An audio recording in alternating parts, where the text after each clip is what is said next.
Hello, everyone, and welcome back to STEINS Gate. I'm G, and we just met.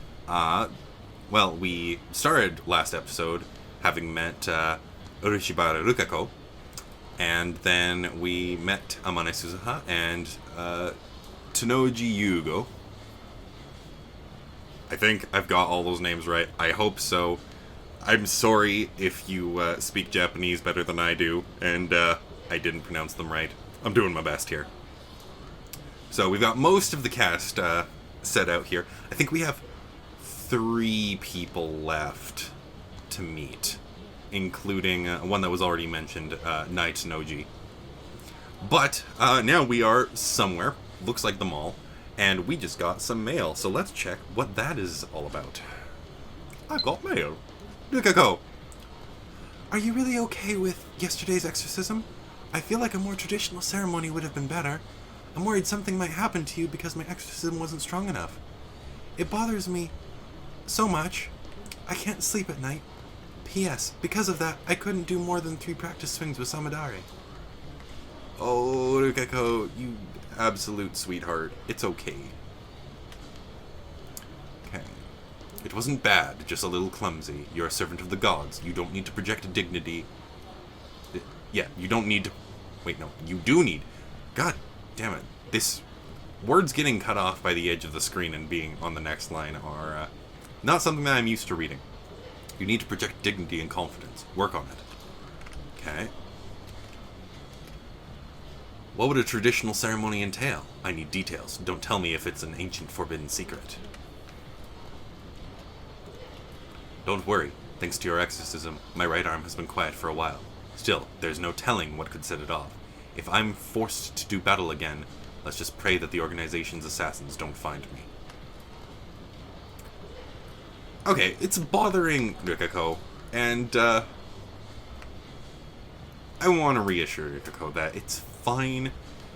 I'm just an asshole who pretends to have a demon in his arm. Unless the demon's real. I don't know. So let's go with this one. Just the reassurance that Rukako is actually doing well. And please, God, get some sleep. You're okay.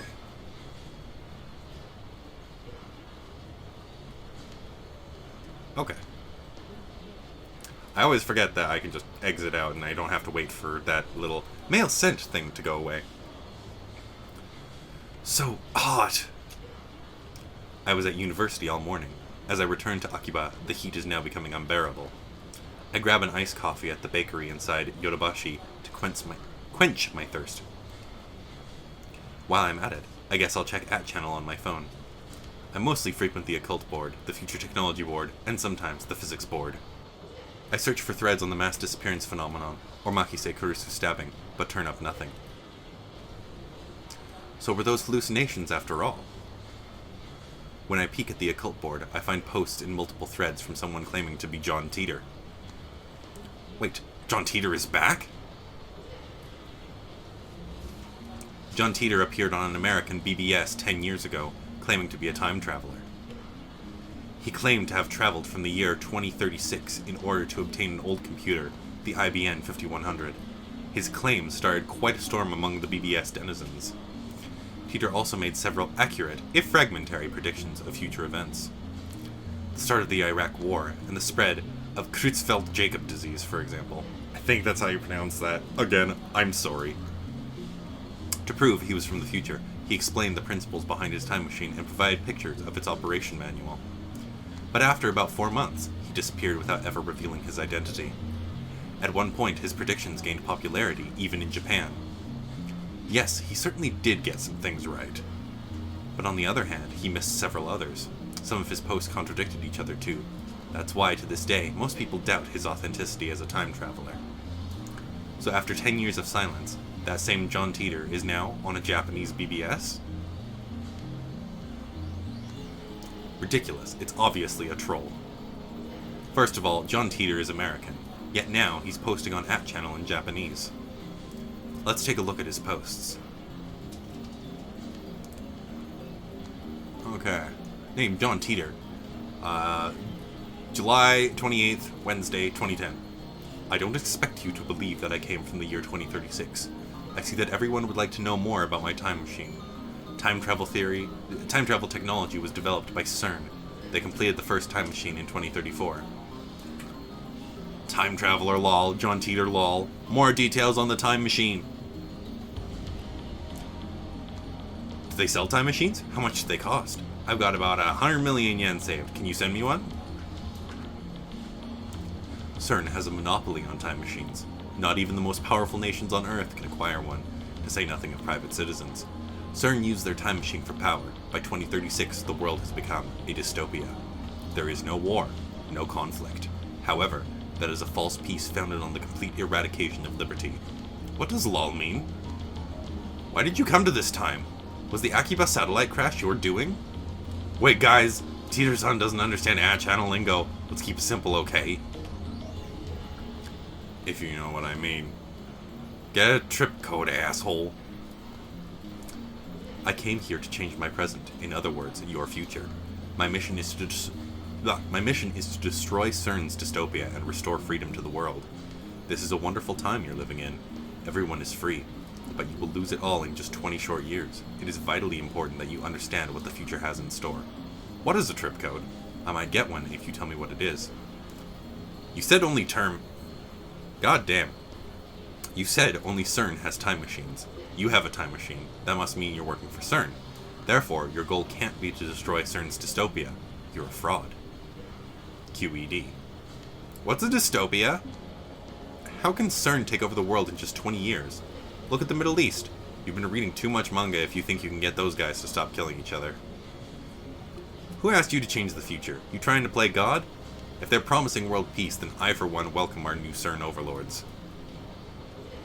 My time machine is a prototype reverse engineered from stolen CERN technology. Compared to their time machine, its capabilities are quite limited. In 2036, the world is ruled by a single all-powerful governing body. They control every aspect of our lives, deciding what we will eat, where we will live, and whom we will marry. There is no privacy, and no choice. Anyone who dares oppose them is eliminated. There are no trials. In movies and stuff, small changes to the past cause huge changes to the future. You've already changed the present by coming here. What happens if you make unexpected changes to the future? Implying CERN rules the world. Do you even know what CERN is? Lol. OP is a troll. So if we find his dad and kill him, then this time traveler, Lamau, will never be born, and we won't have to listen to this bullshit. Am I right? I want to know if you can meet your past self. Can you have self-cest? Oh my god, of course message boards are going to go into that. You're talking about the so-called grandfather paradox that has been debunked.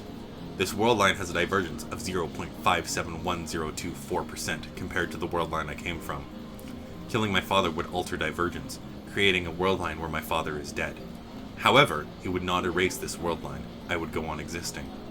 CERN is a particle physics research institution that hasn't changed in 2036. It is possible to meet your past self. The prevailing theory in my time is that nothing would happen.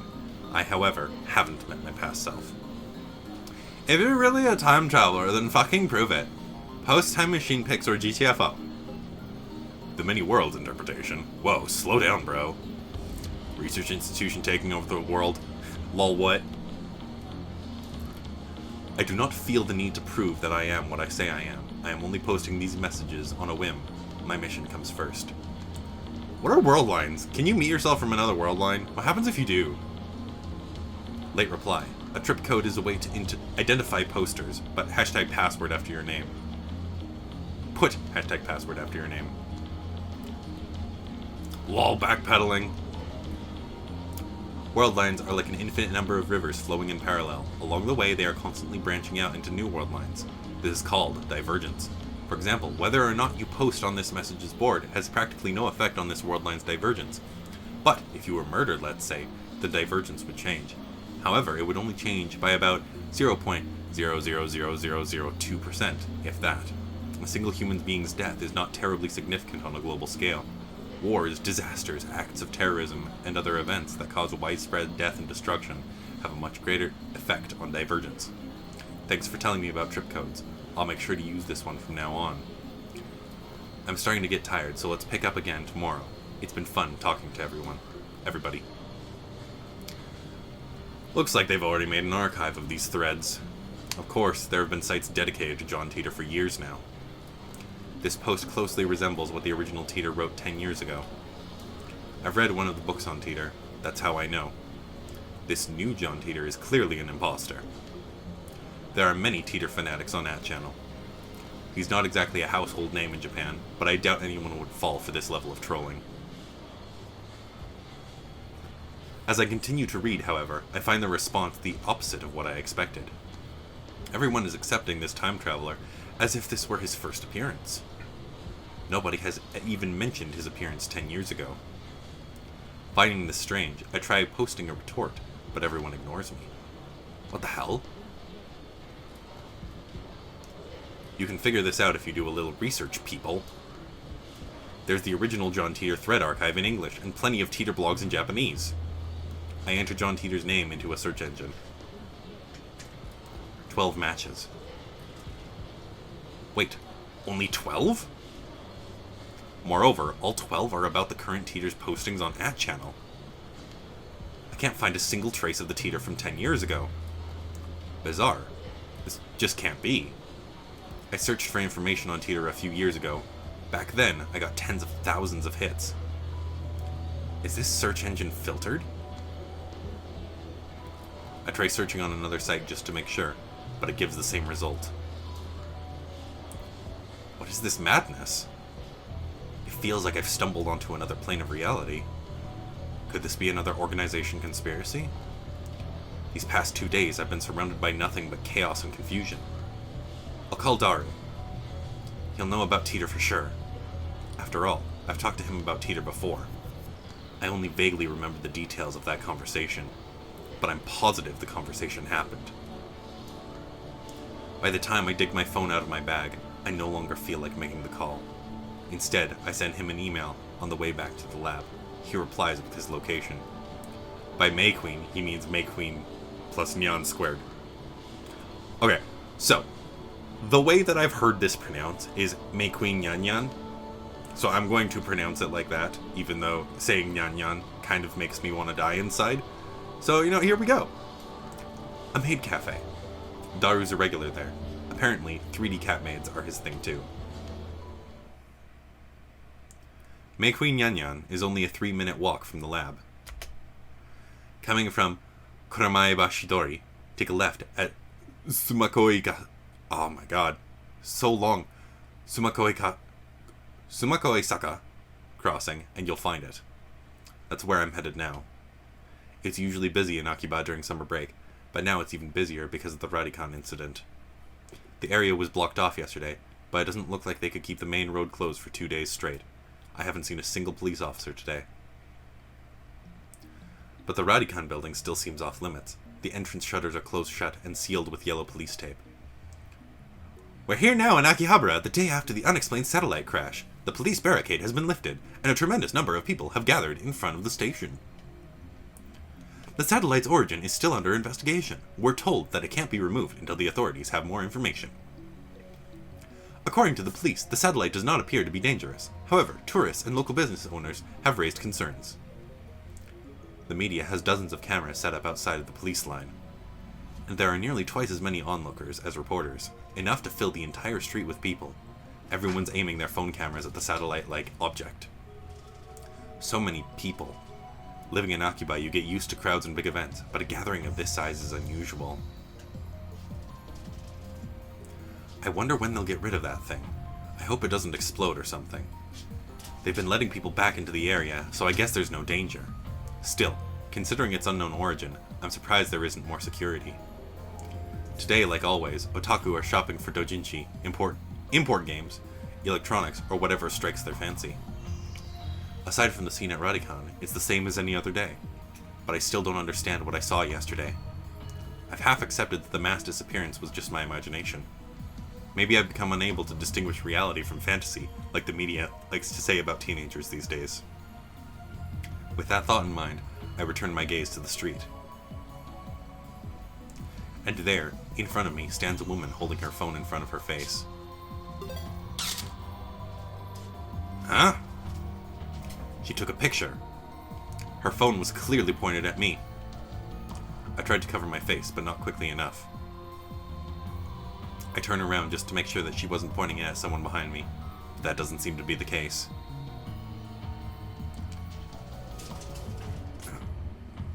She's still staring at her phone. Without even glancing at me, she turns around and points her phone at some other pedestrian. Maybe she's just taking photos of everyone at the scene, and not just me. But still, I need to have a word with her. The organization is after me, so I can't risk that photo getting out. Wait, wait, wait! She doesn't turn around. Is she so engrossed in her photography that she doesn't even notice me? Or does she not catch my magnificent, native-level English? Hey! You with the phone camera! Wait! Please wait! Huh? She turns back, finally noticing me. And of course, her phone turns with her. Hey! No pictures! Are you with the organization? Huh? She completely ignores my objection. And then she goes back to looking at her phone. Answer my question. Are you with the organization? If she is, then I may have to take suitable measures. I like that her name keeps changing down there. It was like Voyeur Lady a little while ago, Strange Lady question mark, possible organization spy. You're not? Probably not organization spy. Even so, I can't let you keep that picture. The organization will stop at nothing to find my whereabouts, and they'll kill anyone who gets in their way. I need you to delete that picture immediately. Lady ignoring me. Is she even listening? Sorry. No, that doesn't feel right. Sorry. I guess, that kind of just sounds like a quiet Kurisu voice, but you know, we'll get there eventually. Wow, she finally speaks. Just a whisper, but it's something. Lady who apologized out of nowhere. If I upset you... She lowers her head slightly in a bow. Or at least I think it's a bow. She's been looking down all this time, so I can't really tell. Before you apologize, I need you to delete that photo. I was shooting the scenery. Her fingers dance across her phone's keys with impressive speed, exactly the opposite of her annoyingly slow speech pattern. The scenery? You're a tourist? Or is she one of the people who came to see the satellite? In that case, why did she take a picture of me? She shakes her head without looking at me. Lady ignoring me and apparently sightseeing in Akihabara. Oh my god. Okay, chill out. It's proof of where I was today. You're a strange lady. Kiryu Moaka. My name. I guess she's introducing herself. That's nice, but I just want her to delete that photo. I have a question for you. May I? First, the photo. There's an urban legend in Akihabara. Have you heard of it? An urban legend? What is she talking about? Don't tell me. There's a brilliant but insane mad scientist said to be lurking in Akihabara? And now, that brilliant but insane mad scientist is the target of every assassin in the underworld? Yeah, I've remained in this town for far too long. I'll need to make plans. Akihabara, you weren't such a bad town. I'm glad that... The Phantom Retro PC. Retro PC? She replies with a nod, or something like a nod. They say there's one in Akihabara. Oh. Nothing about a mad scientist. I'm relieved, but also disappointed. At any rate, this is the first I've heard about a Phantom Retro PC. A Retro PC? You mean like a 96? 98. Sorry, her hair was similar in shade to the 8 there. That's the first model that comes to mind. But are 98s really that hard to find? She shakes her head slightly, or something like a shake. No. This. She turns her phone towards me. The screen shows an oddly shaped computer. It's hard to tell since the picture is monochrome, but it looks like some kind of PC. It looks kind of familiar. An IBM 5100. An IBM 5100? That's the computer John Teeter tried to get. Her fingers twitch, I think. You've seen one? No, I've only heard the name. Coincidence? No. This could be the choice of STEINS Gate. No, anyone who might know? Daru probably knows more about it. He's my favorite right arm, a super hacker capable of breaking into even MI6's mainframe. The MI6 part is a slight exaggeration. If that ever did happen, Men in Black would break down our door and take us away. But the super hacker part is true. The depth of his computer knowledge is uncanny. Speaking of Daru, I'm supposed to meet him at Make Queen Yun. I don't have time to stand and chat with some crazy lady I don't know. Well, I'm off, lady. Media scrum in moderation. I don't know what that means. I'll look that up later. I try to make a smooth exit, one-liner and everything, but she grabs my sleeve before I can disappear into the crowd. What are you doing? Your email, please. What are you after? Those super hacker. She looks very determined in this drawing. I guess she wants to hear Daru's story. It's my fault for mentioning him. Well, I'm meeting up with Daru, so why don't I just take her along? No, wait a second. This could be a devious trap. Maybe she's really a spy sent to kidnap Daru. I'm defenseless without him. My only other ally is Mayuri, whose skills amount to costume design. I refuse. I'll never give up Daru. I slip past her and start walking faster. I glance back. She's following me. I pick up the pace, but she's still chasing me. Stop following me! Unperturbed, she shows me her phone again. On the screen is the picture of me that she took. Yeah! You still haven't deleted it?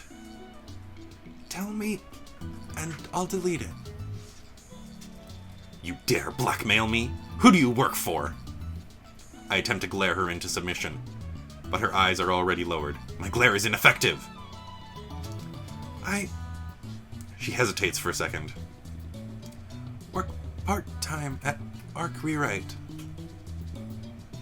What's that? An editorial company here in Akihabara. One of those companies that writes articles for magazines? Is this gloomy lady really fit for that kind of work? Wait, you plan on publishing my picture without permission, don't you? The mad scientist of Akiba unveiled. I can see the headlines now. That's all the organization will need to turn Akiba into a sea of blood. No, I must avoid that gruesome outcome at all costs. I have no choice. Very well, I accept your terms. At any rate, as long as she has that photo, I have no way of knowing how it might be used. I pull up my email address and show it to her. Looking back and forth from my phone to hers, she enters my info with terrifying speed. Of course, this woman is an Esper. I dub her power Shining Finger. Her magical thumb types cursed emails at 255 characters per minute. Whoever receives one dies. She's done typing my address. It took all of 5 seconds. Name? Hoin Kyoma, mad scientist. How is it spelled? First, Ho for Phoenix, then In, and finally Kyoma, which means a horrible truth that must never be revealed. Huh?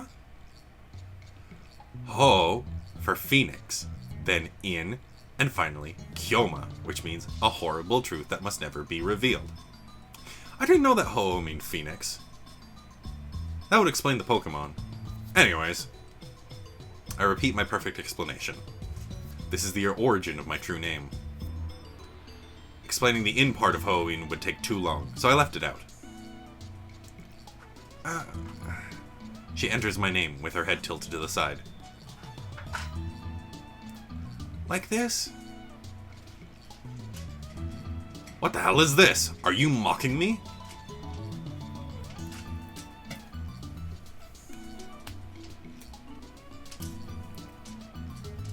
She lowers her head a little more. An apologetic bow, I guess. Just hand me your phone. I'll enter it. Huh. She shakes her head, clutching her phone with both hands as if to protect it from me. Like a spoiled child who can't let go of a toy, she shields it from me with all her might. What does she think I'm going to do? Her reaction is a little depressing. Anyway, she's obviously not going to hand her phone over, so I ask for her address instead. I'll send her a blank mail. She told me her name a few minutes ago, but I forgot it already, so I enter her as Shining Finger.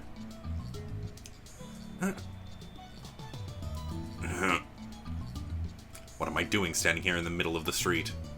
Let's hurry up and send her a blank email. I don't need to type anything. It's just to give her my name.